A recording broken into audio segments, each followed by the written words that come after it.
My girlfriend, 29 years old, Andrea, and I, 29 years old, have been together for a few months now. Everything had gone smoothly until yesterday, when she pulled off a ridiculous stunt. She called me late at night to say that she's seriously injured, having panic attacks, and that no one else is with her as her parents are out, which was true, they were out. She said that she's also experiencing some chest pain, and she thinks that she's dying, and that she's in a really bad state and can hardly breathe. She was heaving while she spoke. She begged me to help her, said that she's already called 911, but that she also wanted to let me know, and I was shocked. I took my car to rush towards her house, and it was only after reaching that I found out that she was joking about it. She met me joyfully and said that she only wanted to see how committed I am during an emergency, as that's an essential part of a relationship or something. I lost my temper and asked her what the frick her problem was. She said that she was just testing me, and I got pissed off. I called her a fucking witch and told her that I did not deserve to be treated like trash and made use of like that. She was crying by saying that she only wanted to check whether I am a good fit and that I overreacted. I left the house immediately and haven't talked to her since. She's been texting me, but I just ignored her. Am I the idiot? Now for a few comments before the update. Comment 1, not the idiot. Her test unfortunately proved not only that she can trust in and rely on you, it also proved that you absolutely cannot trust in or rely on her. Comment 2, not the idiot. Did you card her to make sure she's 29? This sounds like high school antics. She's not girlfriend material. She's immature and foolish. Comment 3, not the idiot. If she's testing you, then she doesn't trust you. If she doesn't trust you, then she shouldn't be in a relationship with you. Now for the update. After I stormed out that night, I spent a lot of time reflecting and talking to close friends about the whole ordeal. Everyone agreed that what she did was out of line, but a few pointed out that her intentions, although misguided, might have come from a place of insecurity rather than malice. I couldn't shake that thought, and it made me see things a bit differently. A few days later, she left a letter at my door. No texts, no calls, just a handwritten letter. In it, she poured out her heart, apologizing profusely and explaining her fears. She had been in a really bad relationship before where, in an actual crisis, her ex had bailed on her. It didn't excuse her actions, but it did explain where her head was at. She ended the letter saying she'd understand if I never wanted to see her again, but she hoped I could forgive her and at least let her apologize in person. That letter must have taken a lot out of her, because it was raw and vulnerable in a way I hadn't seen before. I took some time to process it all, and after a week, I agreed to meet up. She was a mess, just a bundle of nerves and apologies. Seeing her like that, the anger I'd been holding on to just sort of deflated. We had a long, deep conversation that day. It was tough, but it was real. We discussed boundaries, trust, and our pasts. It wasn't just her opening up. I found myself confronting some of my own issues too. It's not been an easy road, but we decided to give this another shot, taking it one day at a time. She started seeing a therapist to work through her insecurity and trust issues, and I've been learning how to communicate better and not shut down when things get rough. We've grown a lot as individuals and as a couple. Last weekend we volunteered together at a local charity event, and it felt good to be working as a team in a high-stress environment with no pranks, no tests, just us contributing to something bigger than ourselves. I won't say everything's perfect now, but we're in a much better place. That night could have been the end of us, but somehow it became a new beginning. Thanks to everyone who offered advice when I was lost in the thick of it. Sometimes the hardest experiences teach us the most valuable lessons. Now for the comments. Comment 1, not the idiot. It takes a big person to look past the hurt and see the reason behind someone's actions. Your ability to forgive and work through issues together shows emotional maturity. Plus, volunteering together is a great way to bond and contribute positively to the community. Growth is a journey, and it sounds like you both are on the right path. Comment 2. You're the idiot. Pranks that cause emotional distress are a red flag, not a cry for help. They crossed a boundary, and while it's good to understand their motives, it doesn't excuse their actions. An apology doesn't erase the betrayal, and it's concerning that you're so quick to give them another chance. Be careful you're not justifying bad behavior because you're afraid of losing them. Comment 3. Not the idiot. You turned a negative situation into a positive outcome. It's inspiring to see that you both took the opportunity to grow from this experience. The fact that you're volunteering together shows a commitment to not only your relationship, but also to making a difference. Keep that communication open and continue to support each other's individual growth. That's the foundation of a strong partnership. Now for the next story. I am 39 years old. I have a 13-year-old son who got into the wrong crowd at school. Trying to discipline him and get him away from this crowd resulted in him rebelling, running away, stealing, disrespecting my rules and me, and the list goes on. A couple of days ago, he and a friend decided to steal, and his friend got caught, but my son managed to run away. His friend gave him up and the police showed up at my house. My son was scared and begged me not to give him up. I let them in and told them where he was, and they spoke to him. Out of fear, he tried to fight them. He was quickly overpowered. I was alarmed but saw that they weren't really hurting him. He kept screaming for help and I didn't. They then arrested him and said they were taking him in, and he started crying.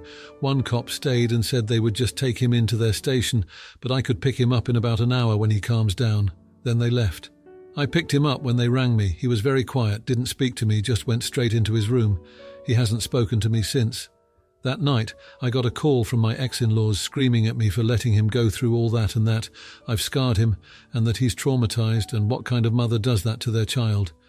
They've been consistently belittling me ever since and threatening to get custody of him. Now I'm starting to feel guilty. Am I the idiot? Now for a few comments before the update. Comment 1. Your son was given up by his friend. The cops knew exactly where he was.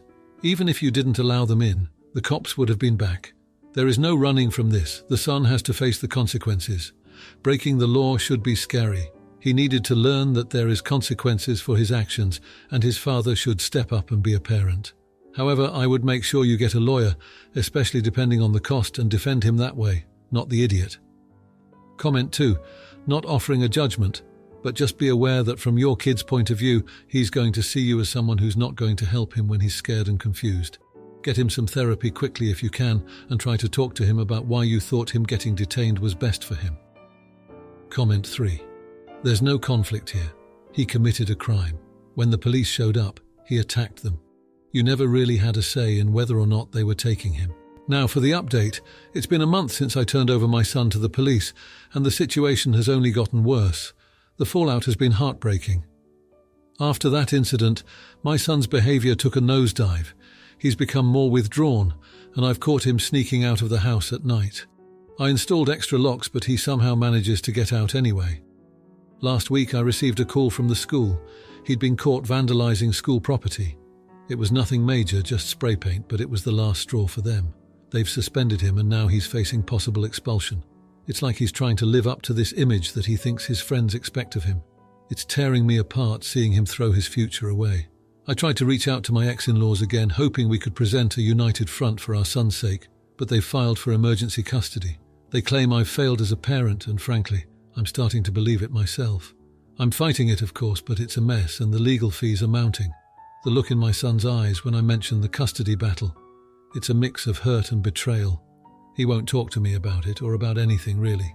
The only conversations we have are him yelling that he hates me or that he wants to live with his grandparents.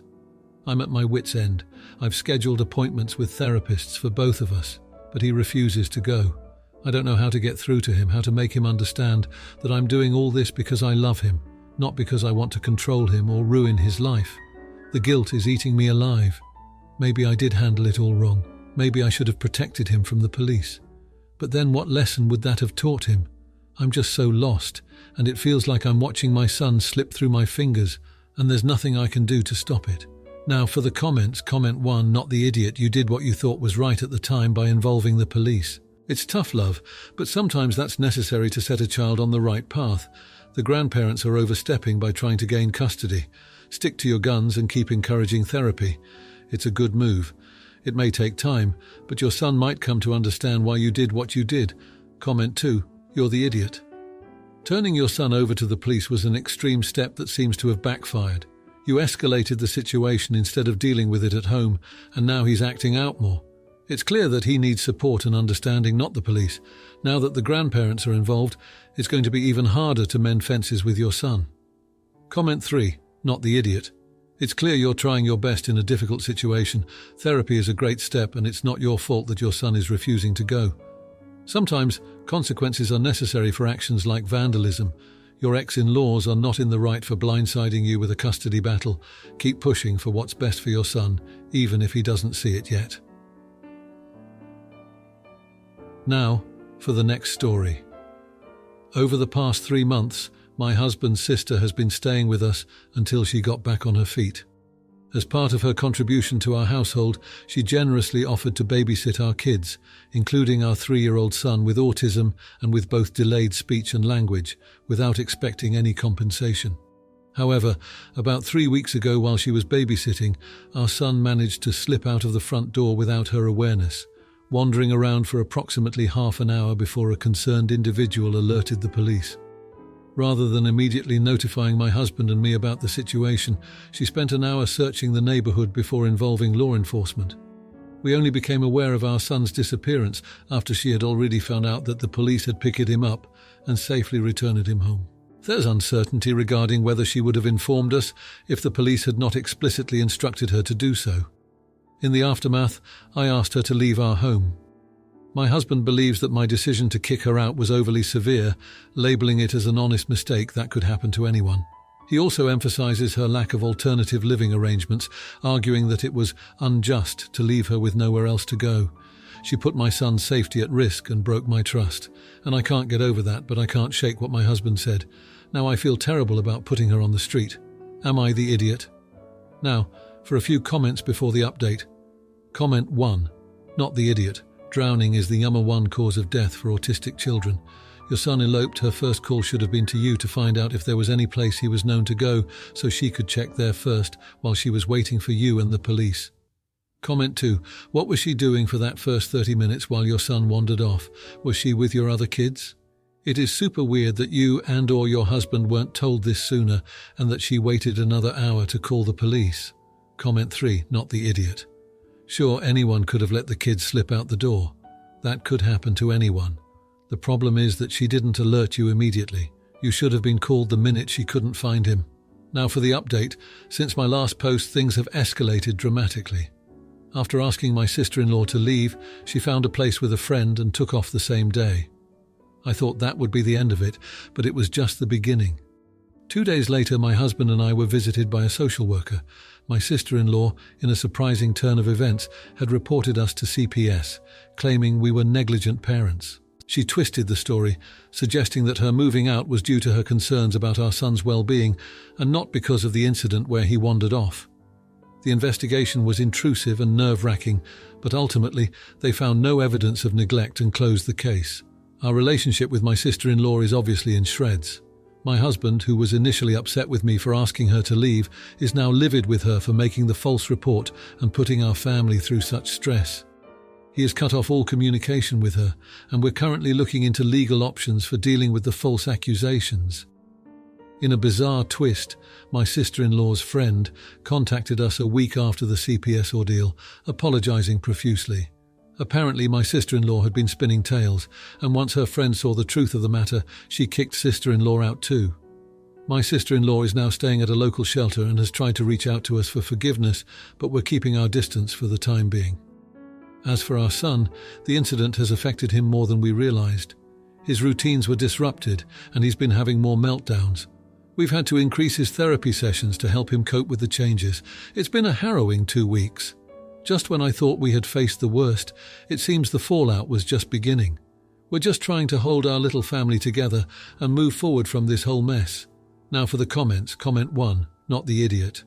Your sister-in-law crossed a major line by falsely reporting you to CPS, causing unnecessary stress for your family and son. Protecting your family's well-being is your top priority, and keeping distance is a reasonable response to such a breach of trust. It's sad she's at a shelter, but her actions have consequences, and you're not obligated to forgive just because she's in a tough spot now. Comment 2. You're the idiot for not showing a bit of compassion. Yes, your sister-in-law made a huge mistake, but people deserve second chances. She's already facing the repercussions of her actions by losing her home and friends' support. Maybe your son's disrupted routines could benefit from the healing that comes with forgiveness. It's tough, but family is family, and sometimes you need to be the bigger person for everyone's sake. Comment 3. Not the idiot. Your focus is on your son's well-being, and that's commendable. Having your parenting questioned by CPS is traumatic, and it's no surprise it's led to more therapy sessions for your son. You're not required to welcome someone back into your life who has caused such turmoil, especially when your child's stability is at stake. Your sister-in-law's situation is unfortunate, but she needs to understand actions have consequences. If you like this video, you'll probably like these too.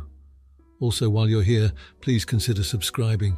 It's your support that keeps this channel alive and allows me to make better and longer videos. Have a great day.